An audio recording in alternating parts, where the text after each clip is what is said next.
नमस्कार। आज आपने देखा होगा कि हमारे देश में जो कब्रिस्तान और शमशान है, उनकी जो जमीन है उस पर किस तरह से हमारे यहाँ के उद्योगपति और सरकार हड़पने का काम कर रही है।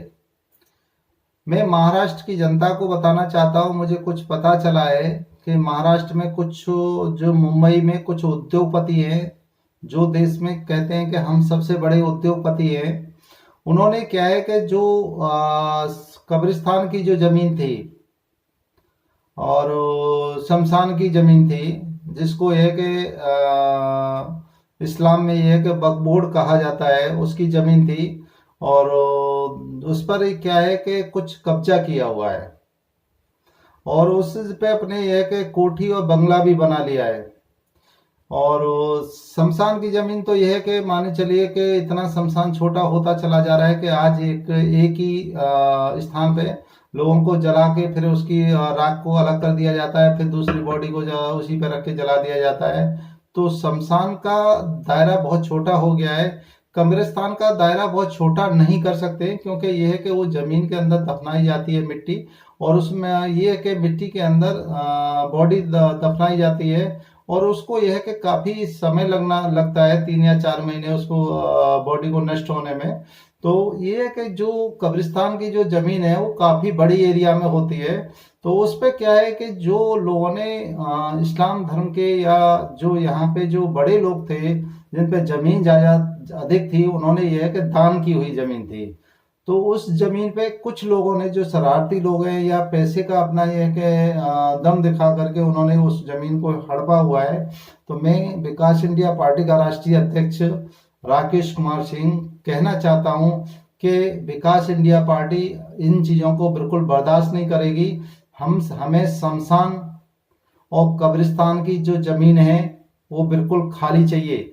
जितनी भी जमीन, चाहे शमशान की हो, चाहे कब्रिस्तान की हो, चाहे किसी भी सरकार, वर्तमान में सरकार हो, चाहे 1947 के बाद जो भी सरकार बनी हो, उसने यदि 1 इंच जमीन भी हड़पी है या किसी उद्योगपति ने हड़पने की कोशिश किया है, तो विकास इंडिया पार्टी महाराष्ट्र में पूर्ण बहुमत में आ रही है।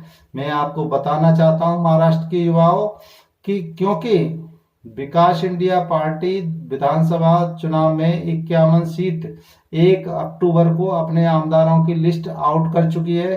विकास इंडिया पार्टी महाराष्ट्र की 288 विधानसभा में से 200 सीटों पर लड़ रही है। तो विकास इंडिया पार्टी इन तीनों जो सत्ताधारी राजनीतिक पार्टियां हैं, जो मिलके गठबंधन से एक सरकार बनाए हुए हैं, और यह है कि महाराष्ट्र को लूटने के लिए इनका ये है कि बहुत जल्दी ये रिटायर होने वाले हैं और विकास इंडिया पार्टी का महाराष्ट्र में शासन आने वाला है। और आप निश्चिंत हो जाएं, शमशान में शमशान वाले और ये कब्रिस्तान वाले दोनों समाज के लोग निश्चिंत हो जाएं। आपके ये कब्रिस्तान और शमशान की जमीन आपकी है कि जितनी थी उतनी आपकी रहेगी, आपको चिंता करने की जरूरत नहीं, क्योंकि विकास इंडिया पार्टी ने घोषणा पत्र में शमशान और कब्रिस्तान की जमीन को स्वर्ग जैसा बनाने के लिए, वहां पे इतना सुंदर बनाने के लिए एक योजना बना रखी है।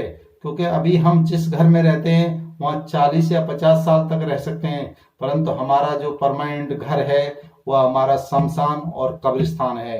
तो हमें अंतिम समय पे हमें कब्रिस्तान और शमशान में जाना है, तो हम कब्रिस्तान और शमशान को इतना सुंदर बनाएंगे। और यह जो कब्रिस्तान शमशान किसी उद्योगपति या किसी सरकार की पर्सनल प्रॉपर्टी नहीं है, ये यहाँ हिंदुस्तान के हर नागरिक का हक है। और ये इस हक के लिए हमारा महाराष्ट्र देश का पहला ऐसा राज्य बनेगा जहाँ के यह कि शमशान और कब्रिस्तान इतने सुंदर होंगे, क्योंकि ये विकास इंडिया पार्टी की सोच है। और यहाँ विकास इंडिया पार्टी जो जिसका नाम वीआईपी है, तो वीआईपी का पूरा ध्यान अपने विकास कार्यों पर रहता है। इधर उधर धर्म और जाति के लिए हम कोई काम नहीं कर रहे हैं, हम केवल इंसानियत के लिए काम कर रहे हैं और इंसानियत को बचाने के लिए ही हम यह है कि शमशान और कब्रिस्तान के लिए की भूमि को बचाने के लिए ही हम काम करेंगे।